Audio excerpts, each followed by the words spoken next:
Mau jadi orang yang bertakwa? Putuskan. Mau memiliki kalimat takwa? Putuskan. Mau jadi ulil albab? Putuskan. Yahdillahu linurihi mayyasha. Allah sedang menunggu keputusanmu sendiri. Putuskan oleh kita saat ini juga. Jangan berjudi. Jangan membiarkan masa depan kita dalam ketidakpastian. Coba sekarang evaluasi. Setelah Ramadan, latihan sebulan penuh. Ini udah lewat berapa hari nih Ramadan? Selasa, Rabu, ini udah Rabu lagi. Ya Allah, udah 8 hari. Coba selama 8 hari ini berpikir positif atau negatif, mana yang lebih banyak? Positif? Alhamdulillah. Husnuzon atau suuzon? Mana yang lebih banyak? Insya Allah.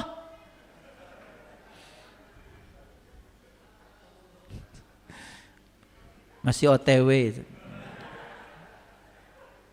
Coba merasa positif atau merasa negatif? Alhamdulillah. Riang gembira atau sedih? Benar. Lahir batin nih. Alhamdulillah. Berarti hidangan langitnya terus datang ya? Oke. Awas, bukan karena hidangan bumi ya. Bukan karena kue lebaran masih banyak. Mana yang lebih banyak? Menerima atau menolak? Benar. Sudah bisa menerima semua hal apa adanya? Menerima pasangan apa adanya? Benar?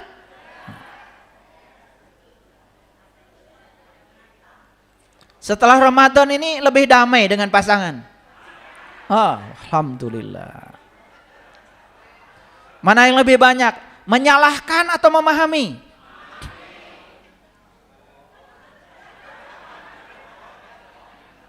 Gak apa-apa, gak apa-apa. Ini kan evaluasi itu begini, harus ada pertanyaan, ya.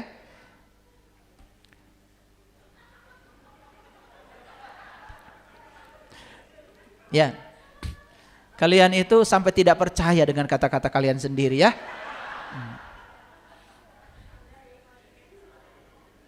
Makanya banyak orang yang sering terkejut di dunia ini. Dia berkata sesuatu yang dia sendiri tidak yakin, tiba-tiba orang lain yakin. Banyak yang gitu kan? Cerita ini itu, dia sendiri nggak yakin pada ceritanya. Dia juga belum mengalamin. Tiba-tiba sekampung orang percaya sama kata-katanya. Makanya itu yang disebut dengan kesombongan jahiliyah itu. Makin tertutup aja dia. Karena merasa, tuh kan orang lain juga percaya sama kata-kata saya. Padahal dia sendiri gak ngalamin. Lucu ya? Oke. Mencintai atau dicintai? Benar. Atau diganti kalimatnya. Ya, mengungkapkan cinta atau memaksakan cinta? Benar? Alhamdulillah. Alhamdulillah. Tidak ada yang bisa melawan cinta. Ya. Orang seburuk apapun, sekeras apapun, kalau terus ungkapkan cinta kita, ungkapkan cinta kita. Lembut. Makanya saya sama istri saya, khusus untuk mereka yang masih sering memaksakan cinta, baju lebarannya beda, lebih tebal. Jadi khusus untuk mereka itu beri yang spesial, supaya dari memaksakan cinta dia pun belajar mengungkapkan cinta. Dari ingin dicintai, dia ingin mencintai. Hadiah mencintai itu dicintai. Lebih semangat setelah Ramadan atau lebih malas? Semangat. Olahraga gimana? Jadi yang kalian bilang tadi lebih semangat, semangat apa? Semangat makan gitu? Oke, olahraga ya. Saya kasih tahu olahraga. Olahraga. Rawat tubuh ini. Berkelimpahan, merasa berkelimpahan atau merasa kekurangan? Ketika dapat THR, bahagia atau sedih? Nah, ini agak meragukan. Karena saya mencoba meneliti, ini penelitian saya. Ketika dia belum dapat THR, dia tuh riang. Ketika dapat THR, mulai ngitung. Wah, belum tol, belum bensin, belum ngasih, belum itu. Dia memutuskan tidak pulang kampung. Ini saya kasih tahu. Begitu dapat uang, perasaan kita terhadap uang seperti itu, uang gak akan betah di rumah kita. Harusnya dapat uang berapapun, ungkapkan rasa cinta. Hari ini saya dapat uang sebesar ini. Saya yakin uang saya akan cukup. Uang saya akan berkah. Maka uang-uang yang lain akan datang buat teman-temannya. Jadi kenapa uang itu teman-temannya gak pernah mau datang ke rumahmu? Karena uang itu ngasih tahu sama teman-temannya, jangan mau ke rumah itu. Saya udah datang ke situ aja dia sedih.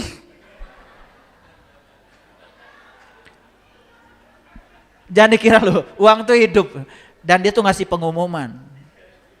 Makanya kalau saya, begitu saya mau ngeluarin uang, saya bilang sama uang, sekarang kamu berkarya ya. Bahagiakan banyak orang ya. Saya muliakan kamu. Karena kamu datang ke semesta ini untuk memuliakan banyak orang. Setelah selesai tugas nanti memuliakan banyak orang, membahagiakan, tolong kalian balik lagi. Dan bawa teman-temanmu yang banyak.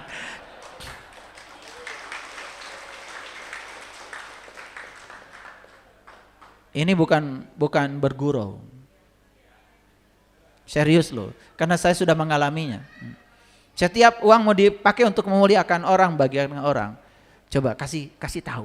Uang tuh diajak bicara, ngomong kan uang tuh energi. Karena uang itu bukan materi, uang tuh energi. Dia punya kemampuan untuk membahagiakan banyak orang.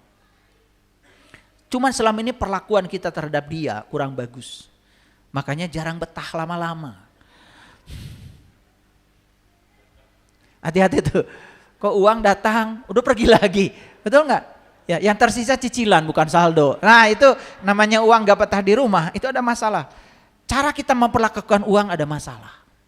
Perasaan kita terhadap uang bermasalah. Hati-hati itu. Merasa sehat atau merasa sakit hari ini? Oke, bagus. Setelah Ramadan banyak diam atau banyak bicara? Benar? Ya sebetulnya bicara itu tidak salah, asal bermanfaat. Ya, diam itu emas, tapi bicara juga berlian kalau tepat waktunya. Makanya para suami kan biasanya diam ketika istri minta emas. Nah itu diam itu emas itu namanya. Ya, baik. Saya tanya lagi, memaafkan atau menyalahkan? Betul? Oh. Berarti udah ada komen lagi? Sudah tidak ada komplain lagi? Ciri orang yang memaafkan, dia tidak pernah menyalahkan. Dan dia tidak pernah komplain. Betul, sudah tidak komplain lagi? Wah, itu sudah takwa itu. Sesuai dengan yang sudah saya jelaskan. Maaf ya, ini semangatnya apa? Memberi, diberi. Ragu yang ini saya. Memberi atau diberi? Aduh, saya kemarin sama istri saya udah bikin sembako ratusan. Ternyata udah dititipkan kuponnya, breng lagi datang ke rumah. Da tahun kamari oge abdi teh dipasihan. Nah tahun ayeuna henteu. Bukan kalian yang di sini, bukan. Ya. Bukan yang di sini, yang di sono. Yang di sini mah nggak beda. Memberi atau diberi? Jawab yang jujur, memberi atau diberi? Oke. Sesekali nggak apa-apa kalau kita berada di posisi diberi. Tapi itu jangan jadi mental. Jangan posisikan dirimu di situ terus menerus. Kemiskinan berasal dari perasaan miskin. Kalau tahun ini harus diberi, gak apa-apa. Tapi ubah dirimu. Ini darurat ya Allah, darurat. Saya terima karena memang hari ini saya perlu makan. Tapi setelah ini saya akan bangkit. Saya tidak mau diberi terus menerus. Saya ingin memberi. Jadikan ya Allah, tangan saya adalah tanganmu untuk memberi. Semua tergantung pada perasaan kita, pada diri kita sendiri. Ini yang harus diajarkan pada semuanya. Karena sudah banyak yang memposisikan diri sebagai yang harus diberi. Ketika kita memposisikan diri sebagai yang harus diberi, secara tidak langsung kita sudah mendoakan pada semesta. Kalau dirimu berada pada posisi yang lemah, bagaimana Allah bisa memuliakanmu kalau kamu saja tidak memuliakan dirimu sendiri? Siapkan uang di saku yang banyak. Niatkan untuk memberi. Selalu begitu. Gak akan kosong sakunya. Bisa ngambil gini ke saku. Itu mewah. Kan suatu saat tangan ini gak bisa ngambil lagi. Dan bisa memberi pada orang sekarang itu. Dengan tanganmu langsung. Itu mewah. Jangan nunggu nanti hartanya sudah jadi harta warisan. Sudah meninggal. Anak cucunya baru memberi. Jangan nunggu nanti. Sekarang. Hidup itu sekarang di sini. Ini pertanyaan paling berat. Mengalah atau menyerang? Makanya. Karena paling berat jawabannya langsung turun lemah. Mengalah atau menyerang? Banyak yang gak berani. Yang biasa menyerang kan gak ada suaranya. Saya tanya, kapan kita menyerang? Ketika pikiran kita masih terjebak benar salah. Kapan kita menyerang? Karena ketika pikiran kita belum hening. Ketika pikiran kita selalu memikirkan yang tidak ada. Ketika pikiran membawa kita ke masa depan. Makanya orang yang semacam ini selalu menyerang. Selalu tidak bisa menerima kenyataan saat ini. Itu berarti belum hening. Saumnya belum menyampaikan dia ke situ. Introspeksi diri atau menghakimi?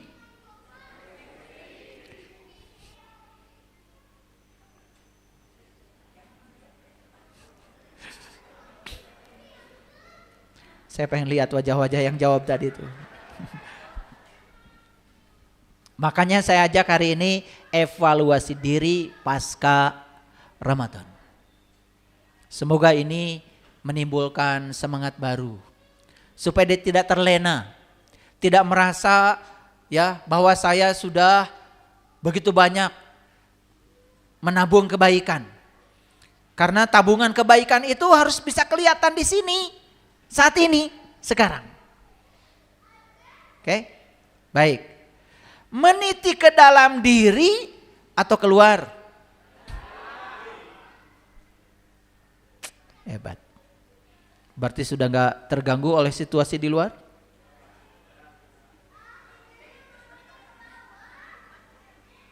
Sudah tidak marah lagi kepada orang lain marah-marah? Enggak? Enggak kesel lagi ketika orang lain menjengkelkan? Wah, luar biasa. Ini langsung masuk surga ini.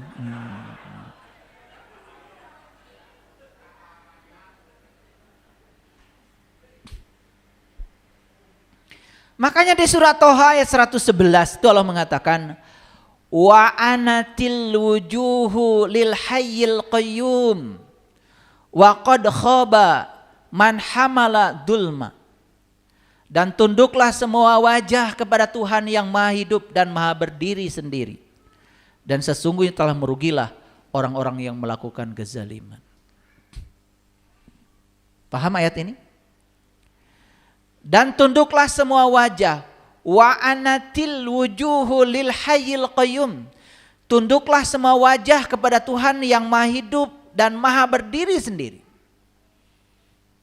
Apa artinya menundukkan wajah? Kita tidak bisa melihat wajah lain kecuali wajahnya. Kemanapun kita memalingkan wajah, di situ selalu melihat wajahnya. Makanya tunduk itu artinya menerima, tidak menyerang, tidak menolak. Apapun yang terjadi itu wajahnya. Dan orang yang sudah bisa menundukkan wajahnya kepada Tuhan yang maha hidup, yang maha berdiri sendiri, dia sudah bisa menerima semua hal yang terjadi dalam hidupnya tanpa syarat. Tidak ada lagi komentar, tidak menyerang, tidak menghakimi. Yang dia cuma tangkap cuma satu, ya Allah, ajarkan apa pesan yang tak kau sampaikan di balik semua kejadian ini. Makanya dia sudah menjadi kosong. Dia akan dialiri oleh pesan-pesan istimewa dari Allah. Ini yang dikatakan di dalam Quran surat Toha. Wa anatil wujuhul hayyil qayyum wa qad khaba man hamala dulma. Dan tunduklah semua wajah kepada Tuhan yang maha hidup dan maha berdiri sendiri. Paham ya? Menundukkan wajah bukan begitu. Bukan. Dia bisa menerima semua yang terjadi apa adanya tanpa penghakiman lagi. Kenapa? Dia sadar di balik semua peristiwa tidak ada satu peristiwa pun yang terjadi tanpa kehadirannya.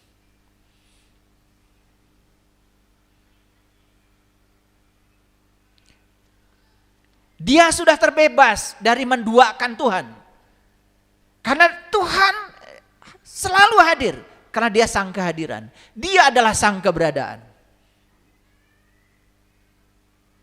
Di balik orang yang sedang ngomel, dia melihat sebetulnya dia sedang menyamar sebagai guru sejati untuk saya.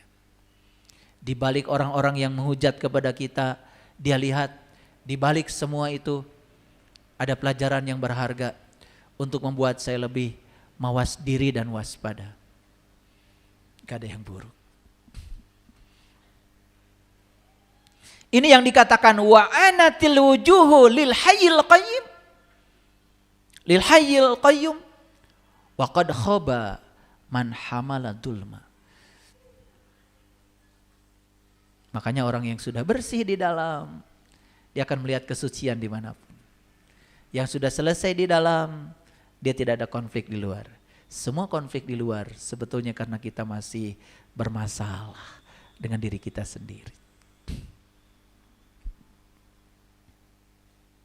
Maka Allah mengatakan dalam Quran surat Toha ayat 112, wa may ya'mal minas solihati wa huwa mu'minun fala yakhafu dzulma wala hadma.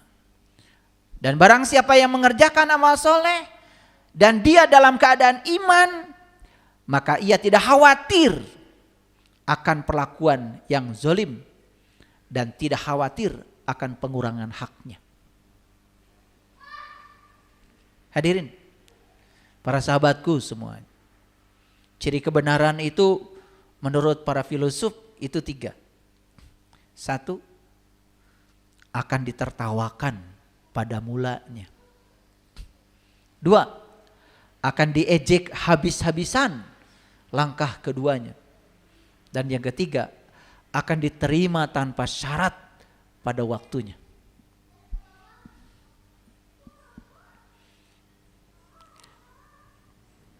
Dulu pada saat orang memikirkan laptop ini, saat itu sebagian orang yang pesimis mengejek sama orang yang mengimajinasikan laptop ini. bahkan mentertawakan, bahkan menghinanya, mengejeknya habis-habisan. Disebut gila, pemimpi, menghayal. Tetapi sekarang semua orang pakai laptop ini. Dan semua orang menerima kebenaran itu pada waktunya tanpa syarat. Oleh karena itu, percayalah, setiap kebenaran itu punya cara sendiri untuk menunjukkan dirinya tanpa kita. Tugas kita cuma satu, biarkan saja. Makanya Allah mengatakan, barang siapa yang mengerjakan amal soleh dan dia mengerjakan amal solehnya dalam keadaan iman, maka dia tidak khawatir akan perlakuan yang zalim dari siapapun. Ya, kalau kita sudah yakin yang kita lakukan ini adalah suatu kebenaran yang sudah dibuktikan dan dirasakan sendiri oleh kita, walaupun harus diperlakukan zalim oleh orang lain, tidak perlu khawatir. Makanya Allah mengatakan, barang siapa yang mengerjakan amal soleh dan dia mengerjakannya dalam keadaan iman, tidak khawatir. Tapi kalau kita mengerjakan amal solehnya itu karena pura-pura beriman, maka kita akan dihantui oleh perasaan khawatir ketika diperlakukan zalim oleh orang lain. Jadi tidak perlu ada keraguan sedikit pun.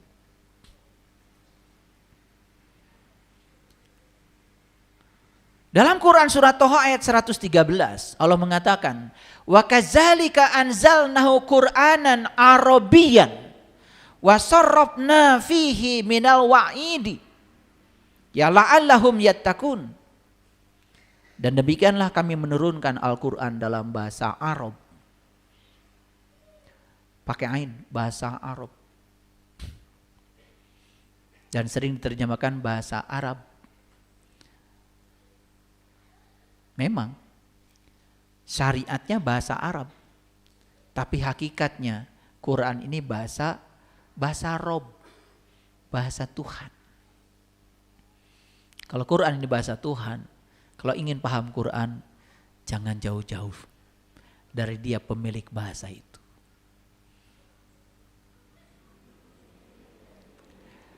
Dan kami telah menerangkan dengan berulang kali di dalamnya sebagian dari ancaman agar mereka bertakwa dan menimbulkan pengajaran bagi mereka.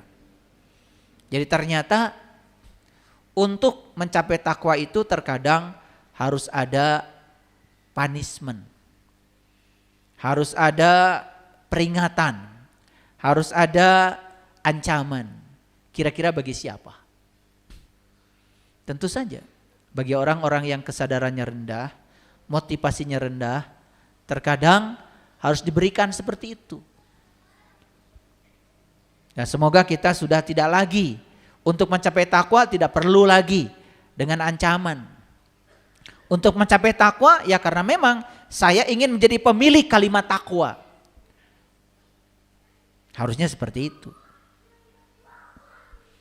Makanya di dalam Quran surat Toha ayat 114 Allah mengatakan, Fata'alallahul malikul haq wala taj'al bil Quran ya min qabli ayyuqdo ilaika wahyuhu. Maha tinggi Allah, Raja yang sebenar-benarnya. Dan janganlah kamu tergesa-gesa membaca Al-Quran sebelum disempurnakan mewahyukannya.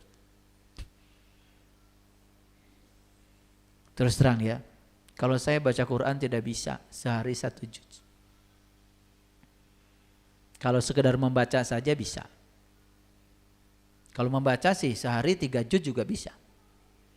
Tapi kalau menurut ayat ini, Maha tinggi Allah, Raja yang sebenar-benarnya, dan janganlah kamu tergesa-gesa membaca Al-Quran sebelum disempurnakan mewahyukannya kepadamu. Jadi membaca Quran itu harus menunggu sampai Allah ngasih pengertian yang sebenarnya kepada kita.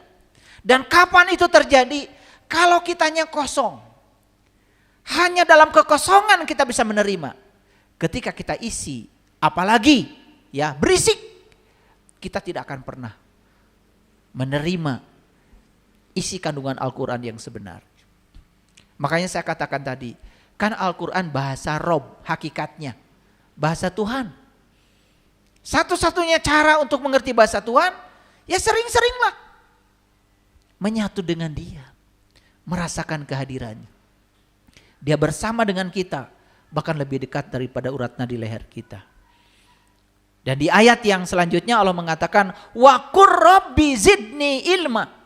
Ya Tuhanku, tambahkanlah kepadaku ilmu pengetahuan. Dan ternyata ilmu pengetahuan itu adalah syarat pertama sebagai dasar kebenaran. Saya sering menyampaikan ada 5 dasar kebenaran. Yang pertama pengetahuan, yang kedua cinta, yang ketiga keadilan, yang keempat pengabdian, dan yang kelima adalah kesabaran. Pengetahuan adalah syarat pertama untuk mencapai kebenaran. Makanya ada doa, Robbi zidni ilma. Ini diajarkan oleh Allah. Tambahkanlah kepadaku ilmu pengetahuan. Makanya ketika kita membaca Al-Quran, baik yang syar'i maupun yang hakiki, mintalah kepadanya, Robbi zidni ilma. Tambahkanlah kepadaku ilmu pengetahuan. Dan syaratnya untuk ditambahkan harus kosong. Kalau di rumah kita sudah banyak lemari, gak akan ada lemari baru datang ke rumah kita kalau belum dikosongkan dari lemari lama. Syarat untuk ditambahkan harus kosong. Sesederhana itu ya. Para sahabatku yang dirahmati Allah, kembali lagi pada evaluasi pasca Ramadan. Selanjutnya setelah evaluasi ini, kan sekarang kita sudah mengerti masing-masing ya? Sudah mengerti? Sudah. Oh, posisi saya ternyata dari pertanyaan tadi gak apa-apa kalau di sini berpura-pura. Sebetulnya sih masih banyak negatif. Sebetulnya sih masih suuzon. Sebetulnya ini perasaan masih negatif terus. Sebetulnya lebih banyak sedih daripada gembiranya. Sebetulnya sih saya sampai sekarang masih banyak menolak daripada menerima. Saya lebih banyak menyalahkan daripada memahami. Saya lebih banyak merengek-rengek untuk dicintai daripada mencintai. Gak apa-apa. Karena ketika kita bisa jujur pada diri sendiri, itu adalah awal kebangkitan kesadaran. Wah, saya masih malas nih ya. Belajar malas, olahraga malas, bangun malam malas. Yang gak malas cuman makan. Kalau itu yang terjadi, wah itu gagal total itu. Karena menurut Profesor Yasunari Osumi ya, kebiasaan Ramadan itu harus dibawa.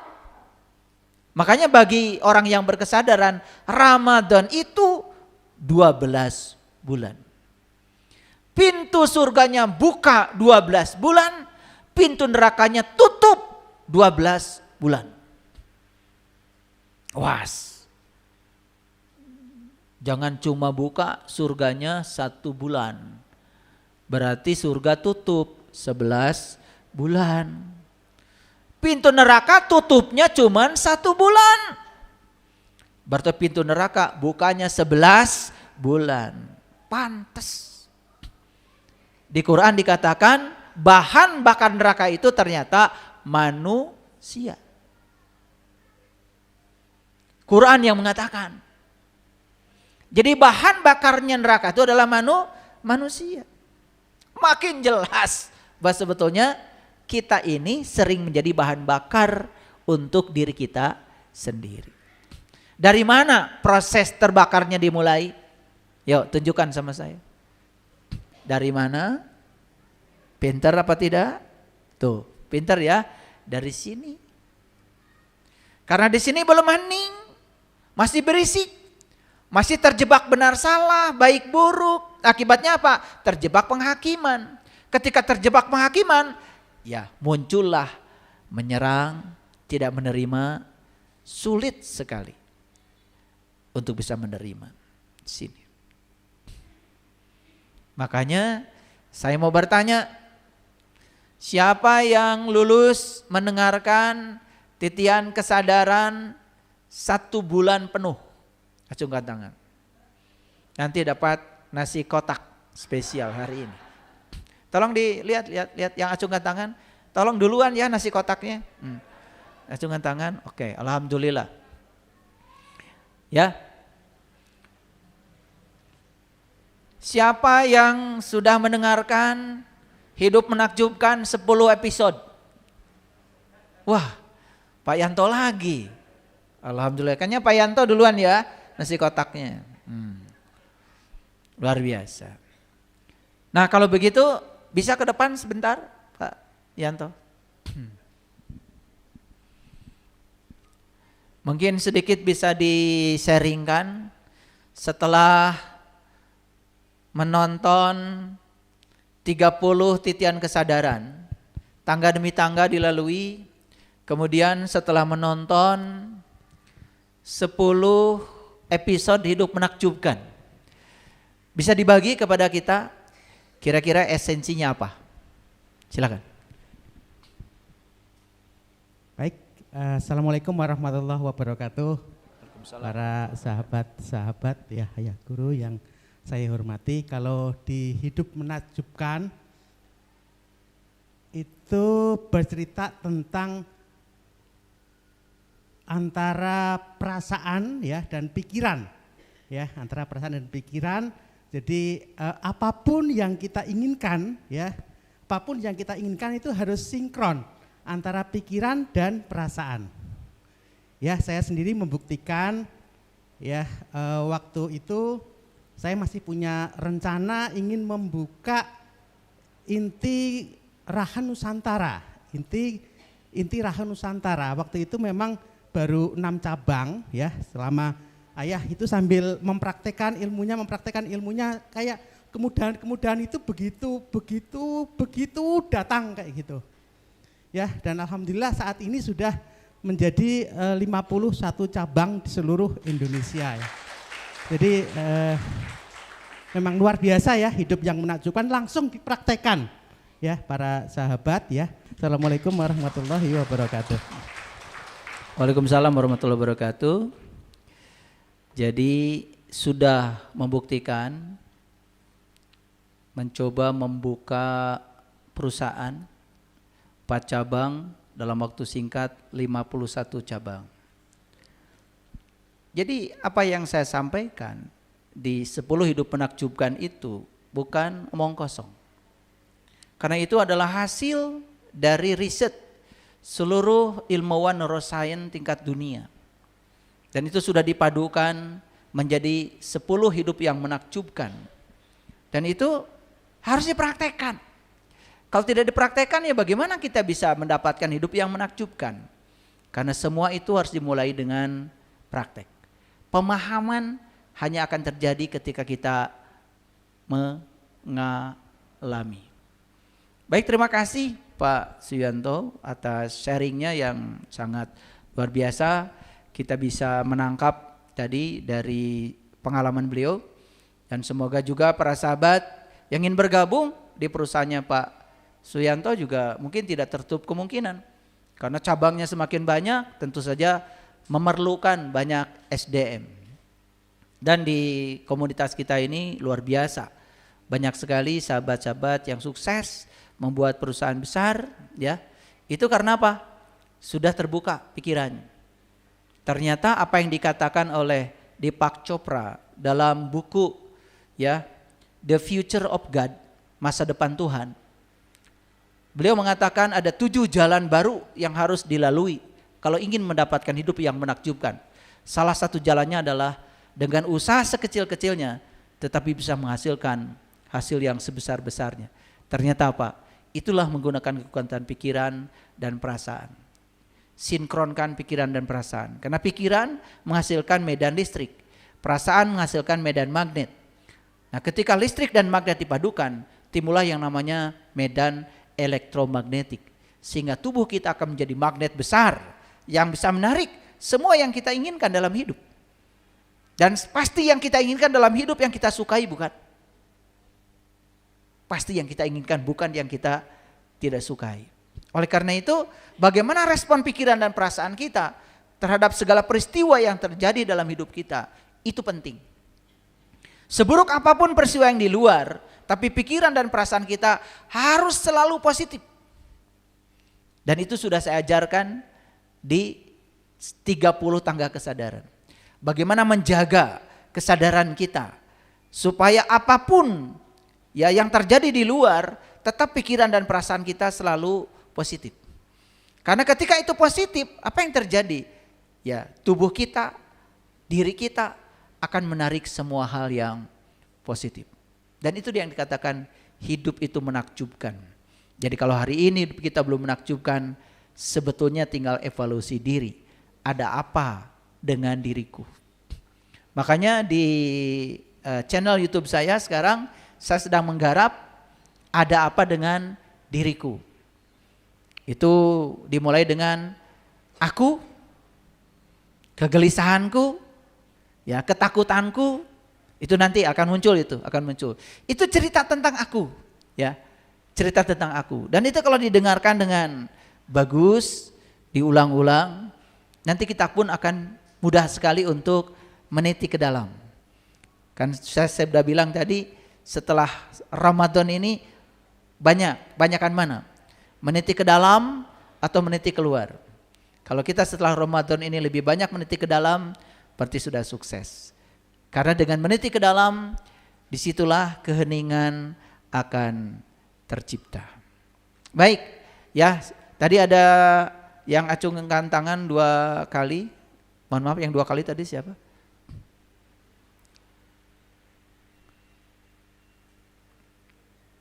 Yang 2 kali tadi saya tanya, sudah dengar 30 tangga kesadaran? Acung. Sudah dengar 10 hidup menakjubkan? Acung. Siapa yang 2 kali lagi? Cuma Pak Suyanto aja? Oke, baik. Kalau begitu, para sahabatku yang dimuliakan Allah, hari ini sengaja spesial saya membuka ruang, ya, di mana kita bisa mengevaluasi diri kita. Dan setelah ini tidak usah menunggu Ramadan tahun depan, tetapi mulai hari ini, di sini, saat ini, kalau kita masih punya banyak kelemahan, yuk nilai-nilai Ramadan yang kemarin kita latihkan lagi. Kalau mau saum lagi, ya. Kalau kita senang membaca Al-Quran, teruskan, bukan sekedar membaca. Tetapi seperti yang dikatakan oleh Allah dalam Quran surat Toha tadi, ya, janganlah kamu tergesa-gesa membaca Al-Quran sebelum aku sempurna mewahyukannya. Artinya Al-Quran itu pesannya dapat kita terima, ya. Barangkali itu saja, ya, yang bisa saya sampaikan hari ini. Terima kasih atas segala perhatiannya. Mohon maaf atas segala kesalahan. Assalamualaikum warahmatullahi wabarakatuh.